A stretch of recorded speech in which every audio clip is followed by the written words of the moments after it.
राधे राधे दोस्तों। इस बार गुरु पूर्णिमा पर बहुत ही अद्भुत संयोग बना है। दरअसल इस बार गुरु पूर्णिमा के दिन गुरुवार है। 10 जुलाई को गुरु पूर्णिमा का पर्व मनाया जाएगा। पूर्णिमा पर भगवान विष्णु और उनके विभिन्न स्वरूपों का सबसे ज़्यादा महत्व शास्त्रों में माना गया है। अब की बार गुरु पूर्णिमा गुरुवार के होने से इसका महत्व और बढ़ गया है। इस शुभ अवसर पर यदि आप अपने घर में सत्यनारायण भगवान की कथा करवाते हैं तो इसका फल कई गुना बढ़ के मिलता है। गुरु पूर्णिमा पर सत्यनारायण भगवान कथा करवाने से कई प्रकार के लाभ होते हैं। गुरुवार और गुरु पूर्णिमा का संयोग अत्यंत दुर्लभ और अत्यंत शुभ माना जाता है। जब गुरुवार की बृहस्पति ग्रह और विष्णु भगवान को समर्पित दिन होता है और गुरु पूर्णिमा जो ज्ञान, उपासना और श्रद्धा का पर्व है, एक साथ आते हैं तो यह काल धार्मिक अनुष्ठानों के लिए सर्वश्रेष्ठ हो जाता है। इस कथा विशेष दिन सत्यनारायण भगवान की कथा का आयोजन करने से जीवन के सभी क्षेत्रों में चमत्कारिक परिवर्तन आते हैं।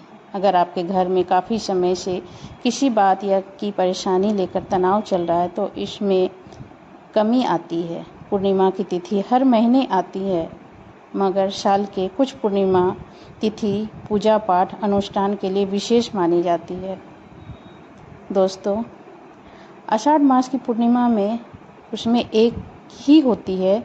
इस वक्त भगवान विष्णु योग निद्रा में होते हैं और गुरु पूर्णिमा पर उनके ही स्वरूप सत्यनारायण भगवान की पूजा करने से आपके घर में सुख, शांति, संपत्ति की स्थापना होती है और पारिवारिक क्लेश दूर होते हैं। गुरु पूर्णिमा पर सत्यनारायण भगवान की कथा करवाने के फायदे, नतीजे आपको बहुत ही सुंदर उपाय से पता चलेंगे।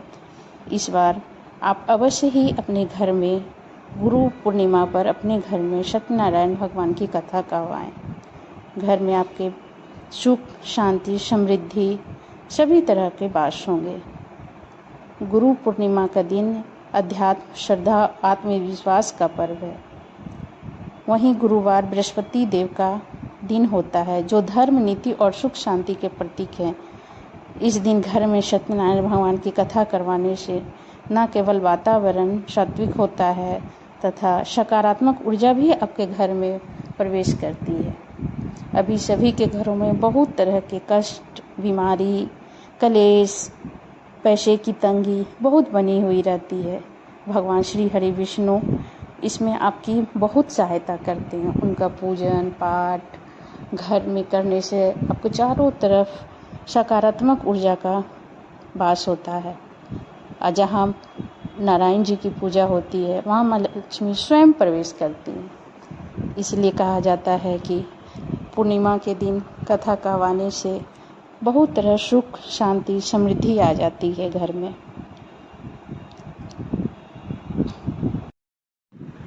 दोस्तों, गुरु पूर्णिमा को व्यास पूर्णिमा भी कहा जाता है।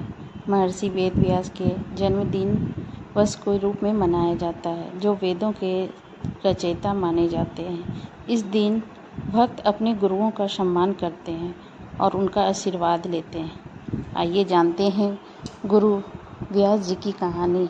पौराणिक कथाओं के अनुसार महर्षि वेद व्यास का जन्म ऋषि पारस और सत्यवती के मिलन से हुआ था। वेद व्यास जी को बचपन से ही अध्यात्म में रुचि थी। उन्होंने अपने माता पिता से प्रभु की दर्शन की इच्छा प्रकट की और वन में तपस्या करने की अनुमति मांगी। उनकी माता ने उन्हें वन जाने की आज्ञा दी और कहा कि जब घर की याद आए तो लौट आना। वेद व्यास जी वन में कठोर तपस्या करने लगे और संस्कृत भाषा में प्रवीणता प्राप्त की। इसके बाद उन्होंने वेदों का विस्तार किया और महाभारत, 18 पुराणों और ब्रह्मसूत्र की रचना की।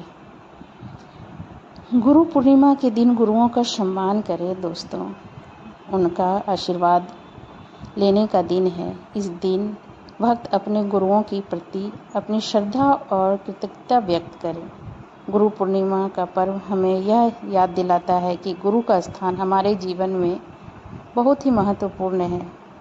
उनके बिना हमारे जीवन कुछ भी नहीं है और हमें ज्ञान और मार्गदर्शन का प्रदान करने वाले हमारे गुरु ही हैं। हमारे गुरु की कथा हमें सिखाती है कि गुरु का महत्व क्या है और हमें हमेशा अपने गुरुओं का सम्मान करना चाहिए। वेद व्यास जी के प्रथम गुरु माना जाता है और उनका जन्म दिवस गुरु पूर्णिमा के रूप में मनाया जाता है। दोस्तों, आप अपने गुरुजन, दोस्तों, जिसको आप अपने घर में पूजा करते हैं, वो भी हमारे गुरु हैं। हमें जिससे पढ़ाई की है वो भी हमारे गुरु हैं। आज के दिन सभी का आदर करना चाहिए, उनके पास जाना चाहिए, मिलना चाहिए, उनको प्रणाम करना चाहिए। आप सभी को गुरु पूर्णिमा की हार्दिक शुभकामनाएं।